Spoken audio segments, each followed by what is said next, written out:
The Grand Egyptian Museum holds in trust for Egypt and the whole world a chronological statement for the ancient history of Egypt over the past 7,000 years, neighboring a timeless wonder, the Giza Pyramids Plateau.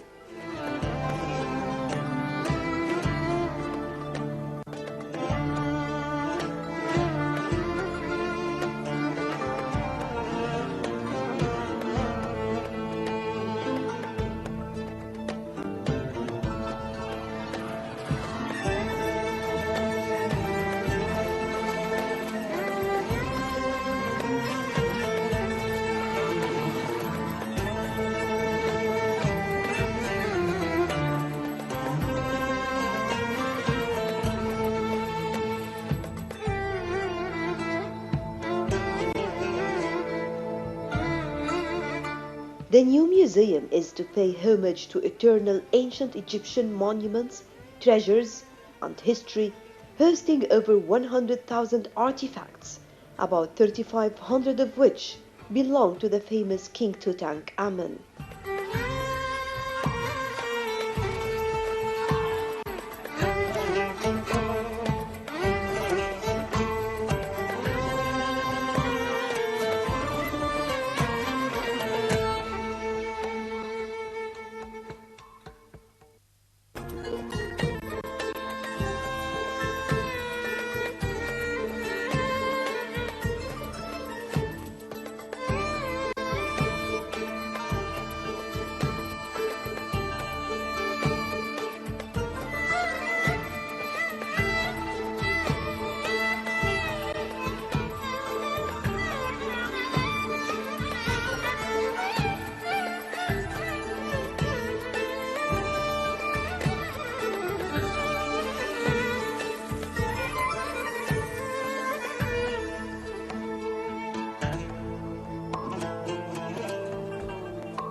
So, Mona, you're working here in this area, in this field, as an archaeologist, and of course, talking about the display of the objects in the Grand Egyptian Museum. I believe this is something that is an experience that you did not even imagine that one day you would pass through. Am I correct? Yes, of course, it's very important to have such an experience because here one day of working equals many days in other places, especially considering that the museum itself is not yet open.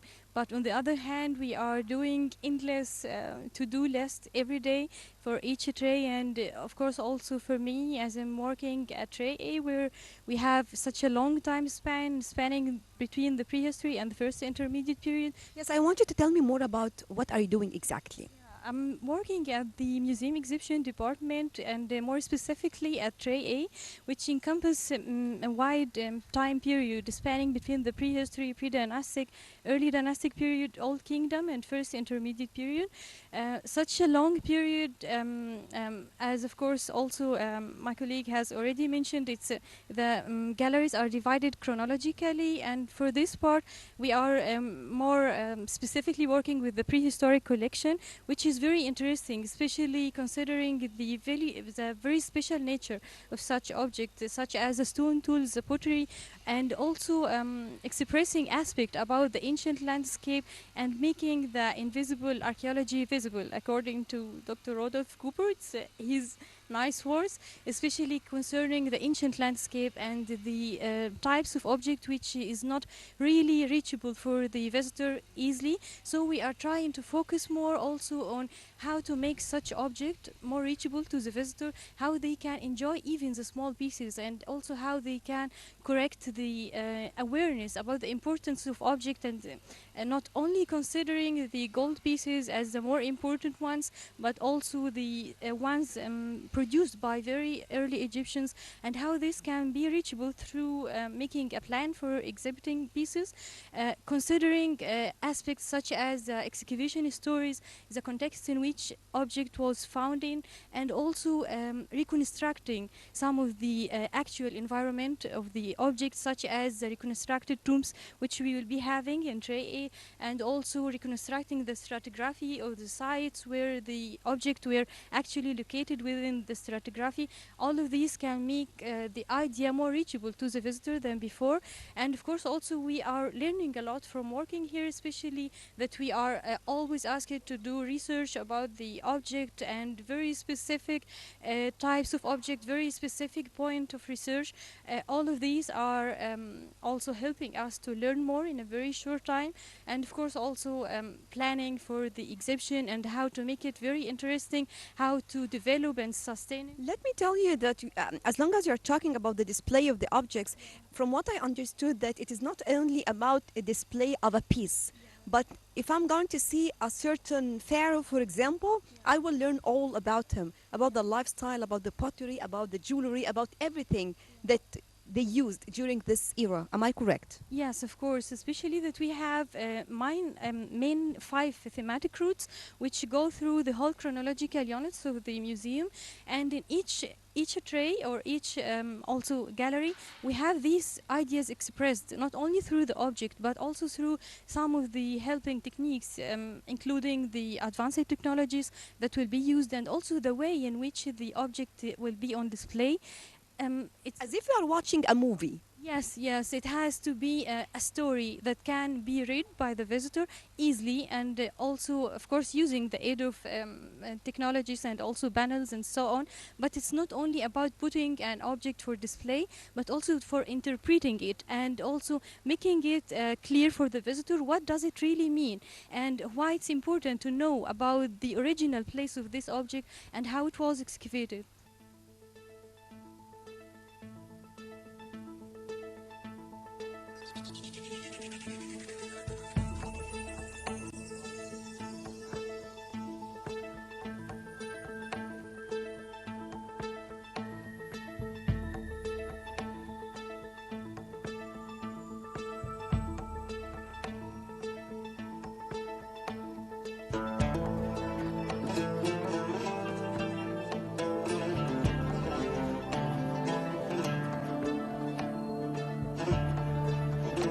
Ramses II is the first point of reference within the entrance court.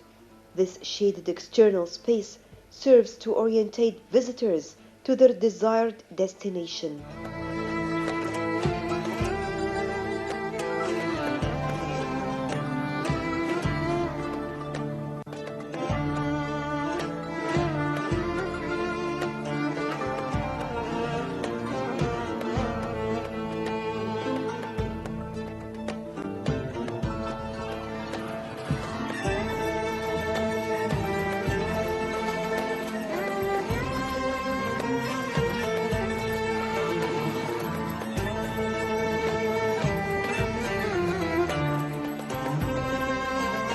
Museum visitors are invited through to the naturally lit grand staircase as it ascends to the main exhibition spaces.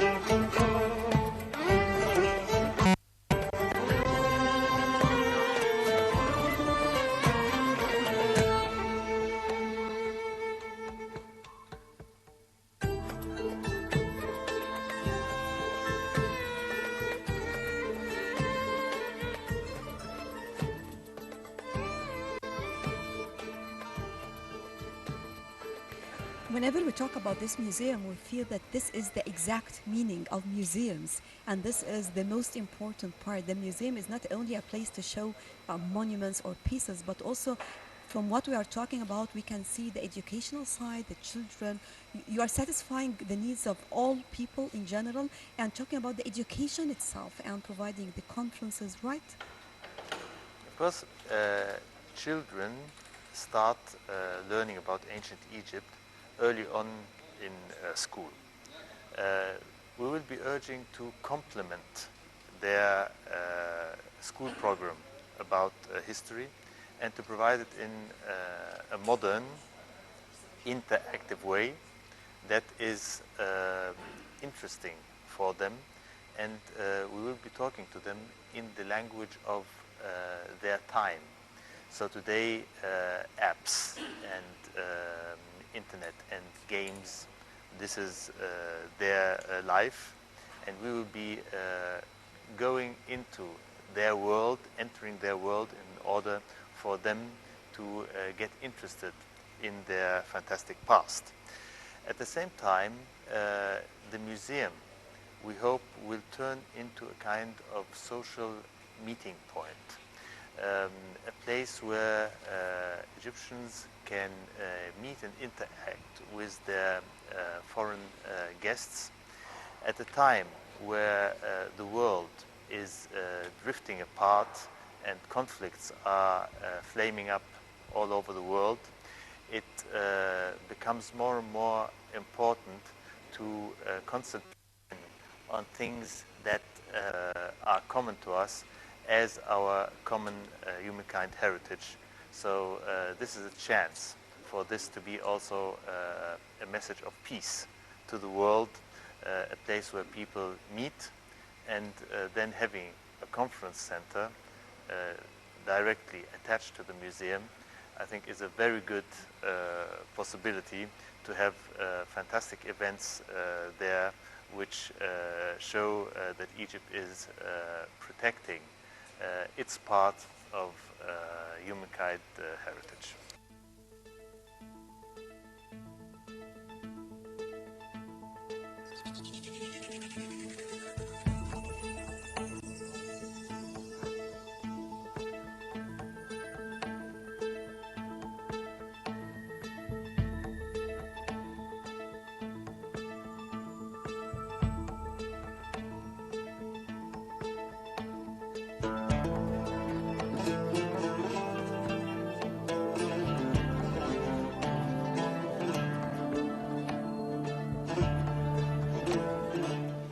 On today, we are talking about transporting heavy artifacts to the Grand Egyptian Museum.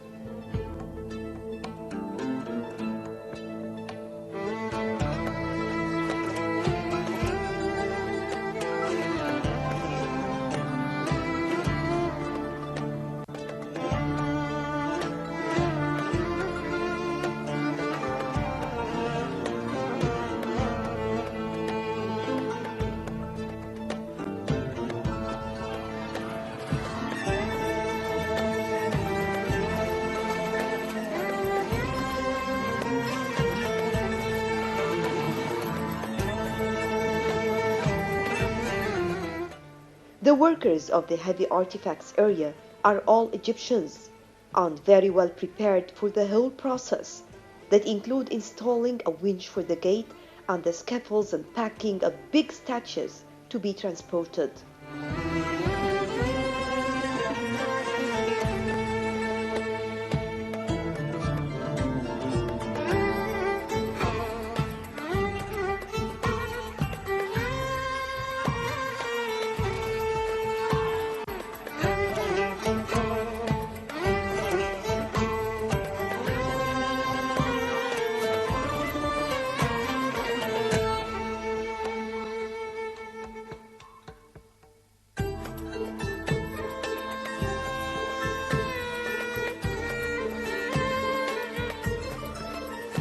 Today, we decided to learn more about the transportation of the heavy artifacts to the Grand Egyptian Museum.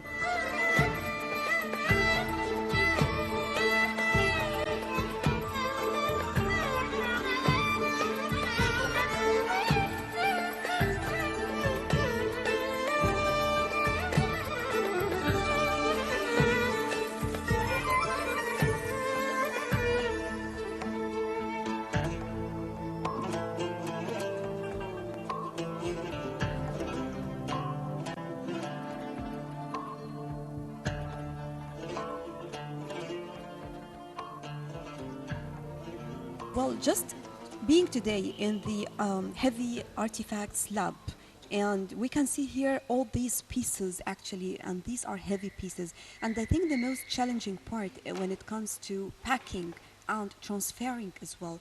Tell us more about this experience, especially that you mentioned something very, very important, that all of the whole process now is done by Egyptians. Yes, at first I'd like to give a small idea about how many artifacts until now we have in Grand Egyptian Museum. Until now we have more than 39,000 artifacts. This artifact removed from different places like Luxor Museum storeroom, and also Ali Hassan storeroom in Luxor, and Egyptian Museum in Tahrir Square, and Tal Basta and Mansoura and Elmenia, different area. Until now we removed this number of artifacts. And So different places across the country. Yes, yes, and the most important thing during packing to make the artifact itself in safe during transportation and during packing. We succeed also to remove artifact from Egyptian Museum, like the collection of Tutankhamun, which in storeroom number 55 in Tahrir Square. This was in very bad condition. This means it need a professional way and a high way during packing and transportations. And the packing itself now become it's a whole process. Whole process, yes. At first, before make packing, we must make a condition report to check the artifact very well. To know it is very deteriorated or good condition, bad condition, something like that. And if it needs some first aid conservations, we will do in the site before packing to make the artifact itself in safe way during packing and during transportations. But talking about the transportation and moving along with all these pieces, for example, definitely each piece will need to be transferred alone, or we can have... Yes, the way of packing is different and do you have a certain car, different vehicles? Yeah, no. According to the artifact itself, the ways it will used during packing. For example, the small artifact is different. The packing of small artifact is different than the medium artifact, more than heavy artifact. For the heavy artifact, it need for each artifact, it need a special case and special box during packing and transportation. And also, for example, during removing the artifact from Luxor, you know this is far away from Grand Egyptian Museum. In this case, we used a special car during transportation. This car, we can control the humidity and temperatures and against vibrations. And you know the ways of yes. Egypt in very bad. And so we used a special car during packing and transportation. Because definitely it will take some hours, actually. Yes, it takes some hours. And the artifact, as I told you, and the route itself is not going to be straightforward, yes, actually, because you're moving inside. Yes. Yes, and the artifact itself, it was in a storeroom. And this means the condition is not so good. It needs some treatment before packing and must be safe during transportation. And even the storage as well, because I think this is another important part. So you mean you're working, for example, this lab, and then after you finish, again, you take the piece and you transfer it to... Yes, after we finish the pieces, after we finished conservation for these pieces, we take it for the storeroom. But our storeroom in Grand Egyptian Museum is different than another storeroom. This is a storeroom. You can control the humidity and temperatures. Very, very samples for the storeroom, maybe not in Egypt, maybe in the world. And still you have more pieces to transfer, right? Yes, we have. Now we have 39,000 or about 40,000? About 40,000 artifacts. We still have more than 6,000 artifacts, which will choosing for to be displayed in the museum. Display in the Grand Egyptian Museum, and I think it will take a lot of time, and will go in the right way. But the old pieces, I mean the big pieces, are more difficult, right? according to the conditions. Again, yes. According to the conditions. Because The I can condition see is just behind many pieces, and of course, yes, it can yes. appear. Most of them in for the heavy artifact in good conditions, and I think this is it take a lot of time and take special equipments during packing and transportation. But the way of packing is very easy. Maybe more than small artifact, it will be take a time. And as I told you, according to the condition of the artifact itself. As you told me, we are lucky enough today because you have just got here Yes. a box, and we are going to Yes. open it together, Yes. right? Yesterday we received some artifact from Egyptian Museum, and 3 artifacts of this artifact is very important and royal artifacts. One of them of King Amenhotep, second Amenhotep. So this is something interesting because right now we're going to see together more about packing and more Packing about and how do you unpacking. okay, Yes. so let's move into to find out more about Okay. it.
As you said, you are very lucky today. Yes, have because this to tell you ambience. the truth, this is the first time for me just to Yes, take this to see. experience. Yes.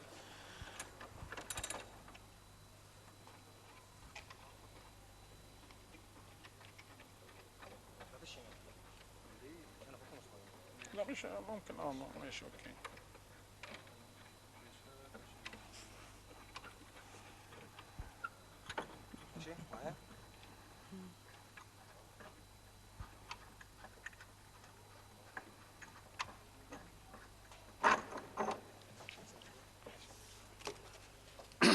شيل دي كده. So this is the packing. Tell this us is- more about it. This is the backing of one of the famous statue in Egyptian Museum, second Amenhotep. And as you see here in the boxes, you must make it in safe way, because if it's removed, it will be have a risk for this statue, and it must be against vibrations and to be safe. And You designed the box according to the size. we in order design to- the box according to the size, and maybe we can use it again, reuse it again according to the size of another artifact. And this one of one way of backing the heavy artifact. Right. And even at the bottom, we can see also that. Yes, because in this leg, some deteriorated parts, some cracks, we must make it in safe condition. Okay.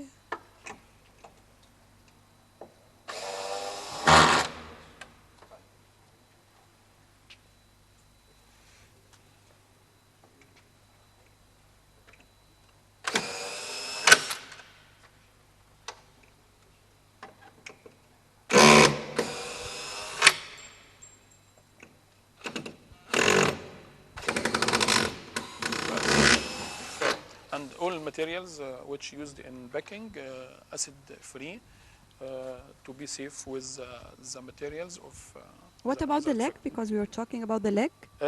We have here some problems, some cracks in the legs, and so we must protect it very well to be safe during transportation from Egyptian Museum to Grand Egyptian Museum.